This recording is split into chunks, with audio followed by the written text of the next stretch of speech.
Penelitian terkait pengetahuan akan ijma sebagai sumber hukum Islam sangat urgent dilakukan karena ada kaitannya dengan salah satu sumber pengambilan ilmu dan hukum Islam setelah Al-Quran dan juga hadis syahih. Juga adanya fenomena sebagian akademisi mengaku mengkaji ajaran Islam, tetapi dalam pemahaman terjadi kerancuan dan berbeda dengan penjelasan dan juga kesepakatan ulama kita. Bahkan mereka sampai berani menghalalkan yang haram.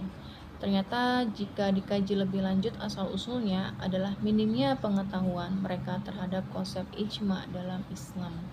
Saya Humayra Dawiyah beserta rekan saya Nur Fazria akan menjelaskan tentang kedudukan ijma dalam Islam.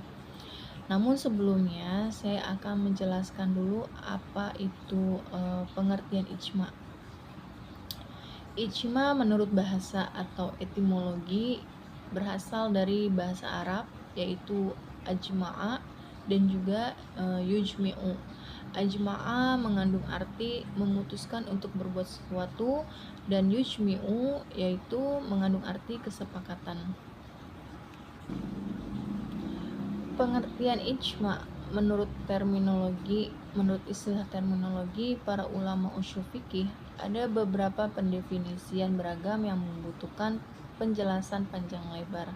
Salah satunya disebutkan oleh Abdul Hamid Hakim dalam bukunya Al-Sulam adalah kesepakatan para imam mujtahid tentang suatu problematika pada suatu masa setelah wafatnya Rasulullah Shallallahu Alaihi Wasallam. Nah, siapa sajakah yang berhak bersepakat dalam memutuskan suatu hukum atau suatu masalah?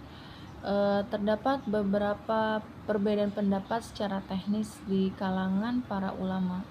Secara umum, ijma yang kuat adalah ijma salaf soleh, yaitu kesepakatan para sahabat, tabi'in, dan juga orang-orang yang mengikuti mereka. Karena ada juga yang menyebutkan kesepakatan ijma itu menurut istilah adalah kesepakatan semua mujtahid dari umat Nabi Muhammad pada suatu masa setelah wafatnya Rasulullah Shallallahu Alaihi Wasallam terhadap suatu hukum syar'i. Ya, jadi maknanya ijma ini hanya berdasarkan definisi tadi. Ijma ini hanya bisa melibatkan orang Islam yang telah menyandang gelar mujtahid. Ijma juga hanya berkaitan dengan hukum syar'i, yaitu ketetapan Allah Subhanahu wa taala yang berkaitan dengan perbuatan orang mukallaf seperti hukum wajib, haram, sunnah, dan lainnya.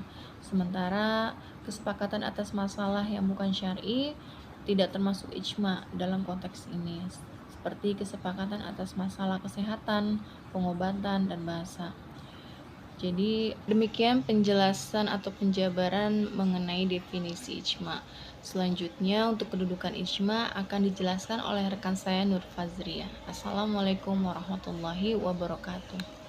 Assalamualaikum warahmatullahi wabarakatuh. Perkenalkan, nama saya Nur Fajaria, jurusan Pendidikan Agama Islam. Di video kali ini saya ingin menjelaskan tentang kedudukan ijma. Di kalangan beberapa ulama berbeda atau bisa dibilang beberapa ulama lainnya memiliki pendapat yang berbeda tentang ijma. Menurut jumhur ulama usul fikih, jika rukun-rukun ijma sudah terpenuhi dengan baik, maka ijma yang telah dibuat dapat dijadikan sebagai hujah yang pasti qat'i. Oleh karena itu, ijma tersebut wajib diamalkan atau dikerjakan, serta tidak boleh ada yang melanggarnya. Bagi seseorang yang melanggarnya bisa dianggap sebagai kafir. Selain itu, suatu permasalahan yang sudah ada hukumnya melalui kegiatan ijma, maka generasi usul fikih selanjutnya tidak boleh membahas permasalahan yang sudah terjadi sebelumnya.